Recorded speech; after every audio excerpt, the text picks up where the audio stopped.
Welcome from San Diego, California.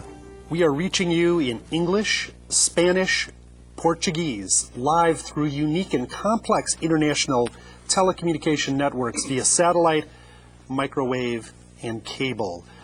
This program brings together distinguished organizations representing education, business, and government in Mexico, Cuba, the Dominican Republic, Costa Rica, Panama, Colombia, Venezuela, Peru, Ecuador, Brazil, Bolivia, Paraguay, and Argentina.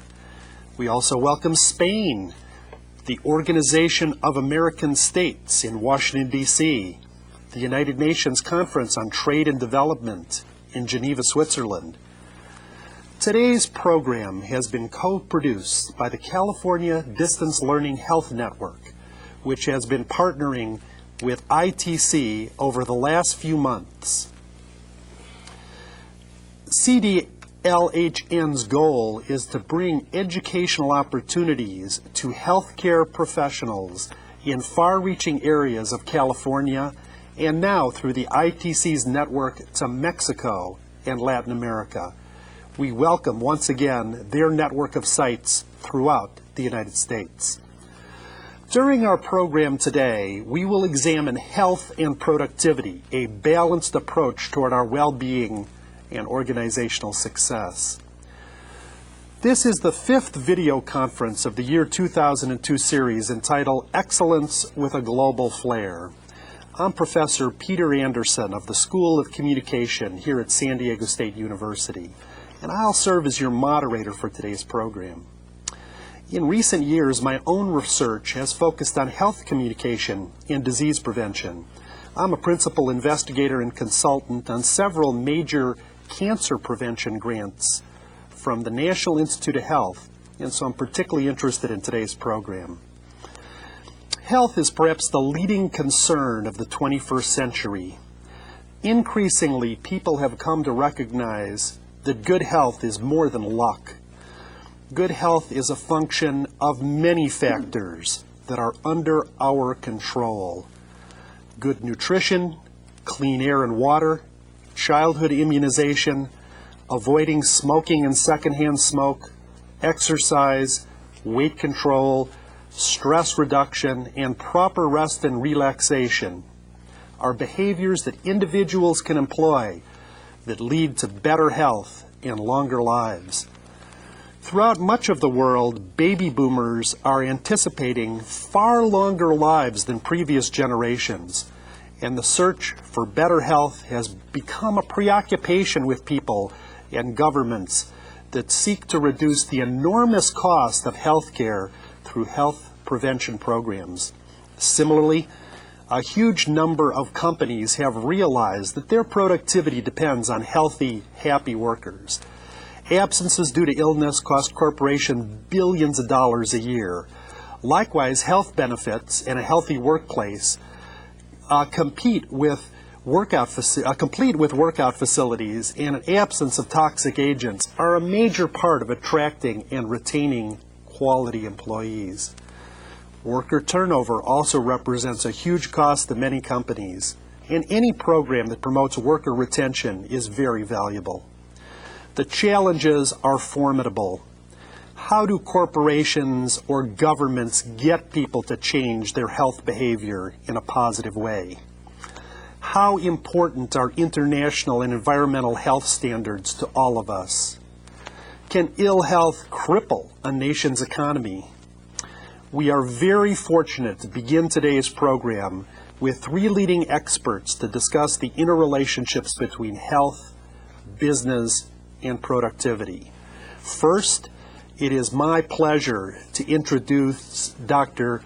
Meenakshi Krishnamoorthy, who is a professor at the School of Business at Alliant University here in San Diego. He was previously Chief Technical Advisor to the International Labor Organization and Senior Advisor and Head of Research Planning at the Asian Productivity Organization in Tokyo.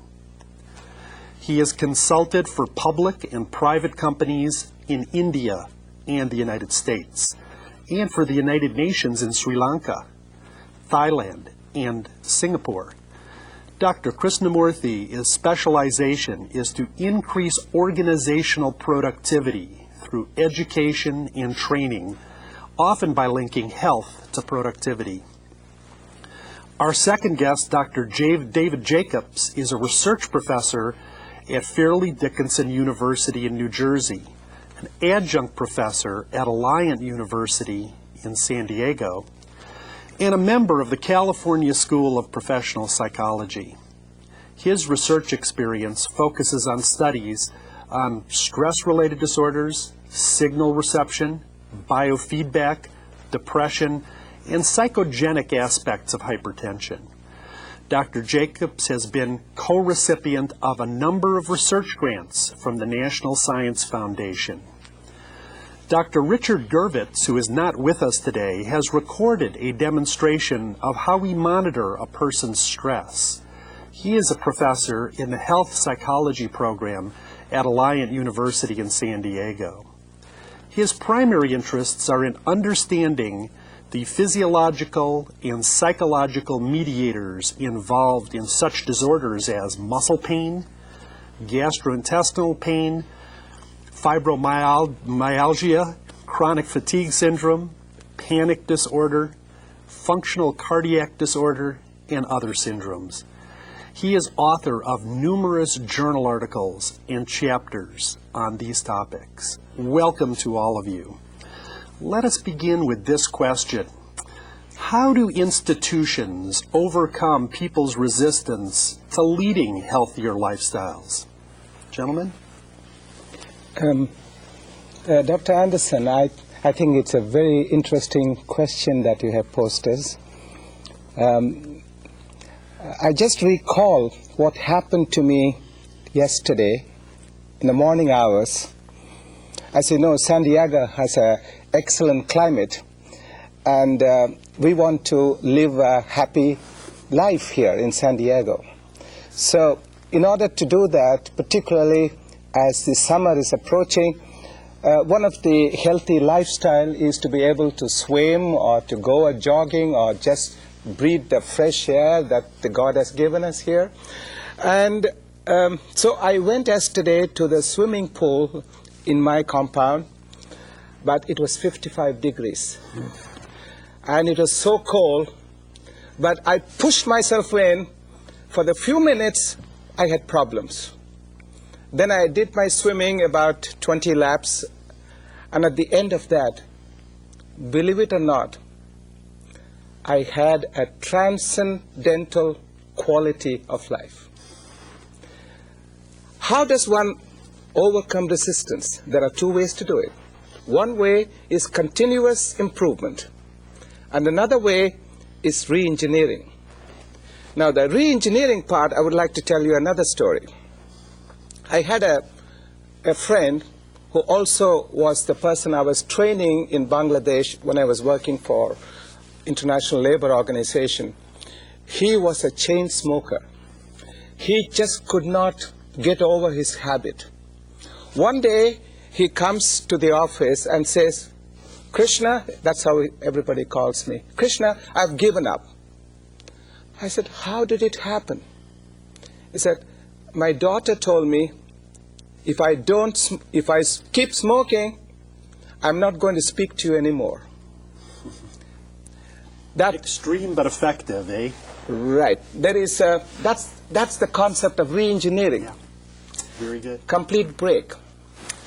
Dr. Jacobs, overcoming resistance. Some people are addicted. They're resistant to health messages. They think they're too tough or too strong. What do we do about those people?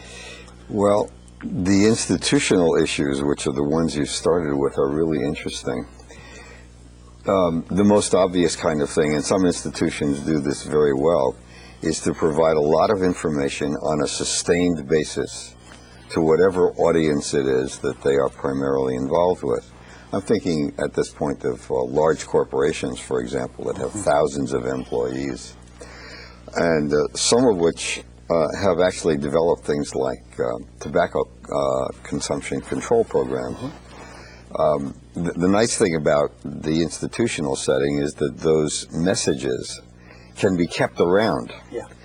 because one of the ways in which people resist them is that they avoid them. They just, if some program comes on which says you're going to get lung cancer, they turn it off. So there is an advantage to having that, and an institution can do that.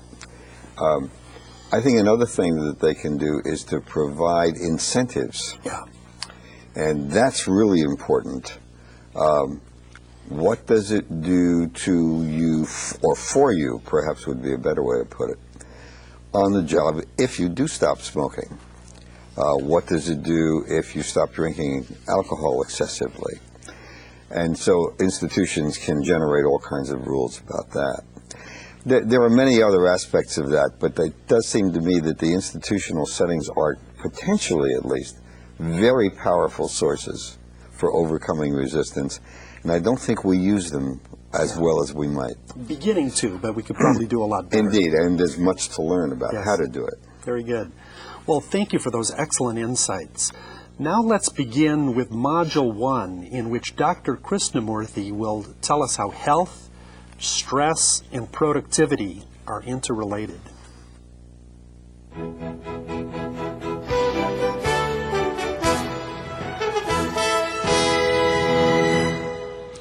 Today's topic is health and productivity. As you all know, health is wealth. If we fall ill, our performance is affected and our productivity goes down. The organization consists of people, whether it be involved in the production of goods or in the rendering of service. An organization that generates wealth has to be manned by people who are healthy. The most authoritative organization in the world dealing with the subject of health is the World Health Organization, or WHO. The World Health Organization recently organized an entire conference solely to discuss the linkage between health and disability. Health leaders from 70 countries gathered there to discuss how a proposed groundbreaking system can help countries increase knowledge and understanding of measuring disabilities and health conditions. The new measuring tool is intended to help health authorities shape public policy and better understand how people can live a full life in their communities. The World Health Organization also declared the month of May as the Allergy Month. May 6th in particular has been declared Asthma Day, one of the two major topics for discussion in this program. But before we proceed, let's examine the word productivity. Basically, it is the power to produce. Productivity can mean something different for each who uses it. A politician throws statistics at you to convince you that the economy has either deteriorated or improved during the current regime, depending on which side he or she belongs to. A labor union leader attempts to project how employers have exploited labor to their advantage, using rationalization as a means to retrenchment. Management can show how a group of workers have been responsible for the erosion of profit, since labor productivity has gone down considerably. Thus, productivity has become a menacing tool. This is unfortunate.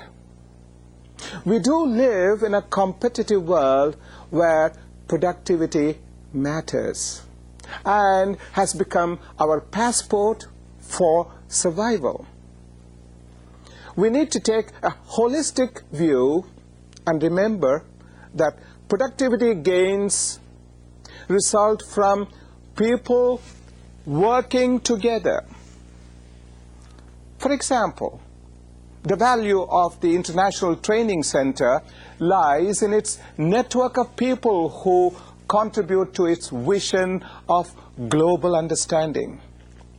This video conference is another example of specialists in different disciplines working together to produce a unique product linking health with productivity. There are many other tenets, such as productivity is working to schedule. Productivity is cost consciousness. Productivity is quality consciousness. 2 authoritative books on productivity have recently been published. The first one is by Dr. Vincent K. Omachonu, entitled Total Quality and Productivity Management in Healthcare Organizations. And this explains the relationship between quality and productivity and shows how quality leads to competitiveness and long-term survival in the healthcare and other industries. The second monumental work is by Dr. David Sumant, entitled Total Productivity Management. And this provides a systematic and quantitative approach for achieving excellence in quality, price, and timeliness. Dr. Sumant argues that every organizational entity can and must train its management and employees or the associates to be competitive in quality, price, and time, all simultaneously. With total productivity management, everyone is a winner, because this management concept is based upon optimizing total productivity instead of just labor productivity. This would include other inputs such as material, capital, energy, and other expenses. The total unit cost of producing a product or a service is reduced by increasing the total productivity, thereby benefiting the society as a whole. Let us now discuss stress in the workplace and how it affects productivity. A leading authority on this topic, Pritchett and Associates Incorporated, has published a 36-page document titled A Survival Guide to the Stress of Organizational Change, authored by Pritchett and Pound. They argue that stress is the invisible epidemic. Antibiotics can't touch it. The microscope can't even spot it. It's spreading rapidly, and almost everybody is feeling the effect. They suggest 15 steps to lower stress. This includes relaxation, meditation, plenty of sleep, vigorous physical exercise, laughter, and so on. These suggestions probably sound very familiar, perhaps even trite, to the point that we don't take them very seriously. The authors of the Survival Guide observe that people going through organizational change often end up with a bad case of battle fatigue, and some wear themselves out waging war on too many fronts. Others waste emotional energy fighting over trivial matters. And then there are those who are determined to defend the undefendable. All this behavior requires enormous amount of emotional labor. But in spite of all the efforts, the end result is more likely to be personal damage. rather than any psychic relief or satisfaction. So, it is important to pick battles big enough to matter and small enough to win. Let me now turn to the two distinguished experts on stress management, Dr. Richard Gevirtz and Dr. David Jacobs. They will show us how stress affects our body and our productivity. Thank you. Let me illustrate the importance of stress with the following example. Imagine yourself in the following situation. After a restless night's sleep, you awaken one morning to the sound of an alarm clock jangling in your ear. You have overslept and know you will be late for work. You get ready, and in less than 15 minutes, you are stuck in traffic that will make you even later. This fact is pointed out by your boss as you walk in the door, as he hands you 2 days' work, which he wants done by lunchtime. After arguing with coworkers and customers, you rush out to the local fast food restaurant, only to be rewarded by heartburn in your chest. You spend the rest of the day working furiously, falling further behind with each passing hour as the inbox piles up. At 7 o'clock, you head for home again, through traffic, only to find that dinner is over, your wife is furious, and your kids, who you had promised to take to a baseball game, aren't talking to you. You eat a cold dinner, sprawl into a chair, and finally, after some television news that tells you the world is falling apart, go to bed for another restless night. You start the same pattern all over again the next morning. That story is exaggerated, but I think we have all had days like that. The feelings and physical reactions generated by such a lifestyle are referred to as stress and are understood to be an integral part of our lives. Let's take a look at what stress is, how it affects us, and what we can do about it. Our ideas about stress were originally developed by Hans Selye, a Canadian physician and author of The Stress of Life. In the 1920s, while working in a hospital, he noticed that people were complaining of a wide variety of illnesses for which no physical basis could be found. Such symptoms as chest pain with no heart disease, headaches with no observable basis, and chronic stomach distress with no intestinal disorder were common. Selye developed the idea that these patients were suffering from chronic stress, and the symptoms were a manifestation of that problem. He hypothesized that under a condition of chronic stress, people develop an initially adaptive response called the general adaptation syndrome. As the chronic arousal continues, they respond with a fight or flight response. That is, they are either aroused into a combative state to fight the stress off, or try to leave the situation behind and retreat from the stress.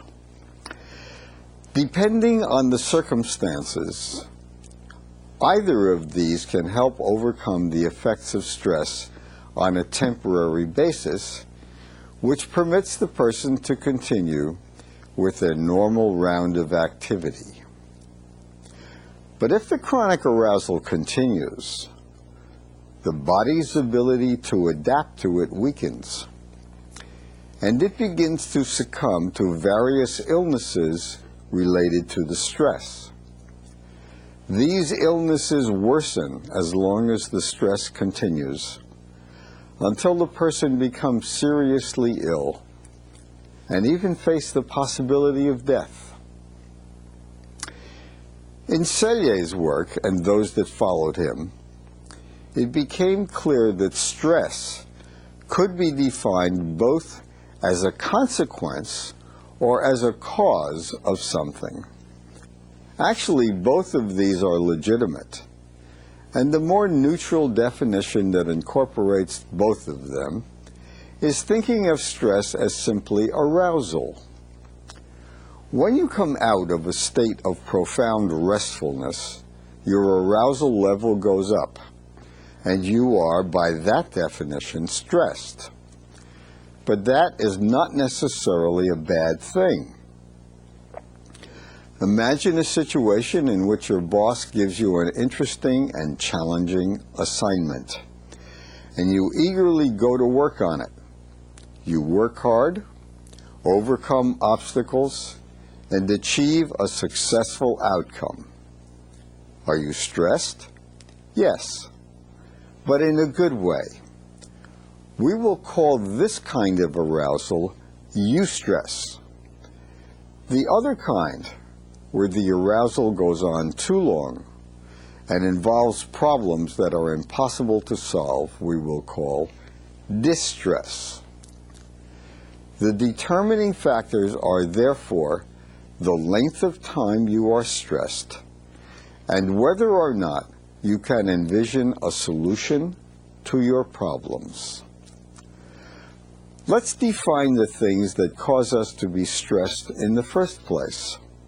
Our stressors. The most fundamental stressors are physicochemical stressors, such as pollutants in the air we breathe and the water we drink, and toxins. They all have profound effects on our nervous systems, and in turn induce changes in how we feel, think, and behave. Social stressors represent the next class of stressors, and we find them both at work and at home. Many occupations, particularly those that are high-tech related, often seem to forget the human element in the organization. People are expected to work long hours at highly demanding jobs, often doing repetitive tasks. They work in offices that isolate them from other employees and from the world around them. There is often little positive feedback, coupled with a constant fear of loss of the job. Such environments induce high stress levels and sustain those high stress levels over time. Another example of a social stressor is society itself, which makes demands for financial success and conformity within its rules. Psychological stressors can also have powerful effects and represent a third class of stressors. We make demands on ourselves to achieve challenging financial goals, to produce high-achieving children, to feel or not feel approved emotional states, for example, to be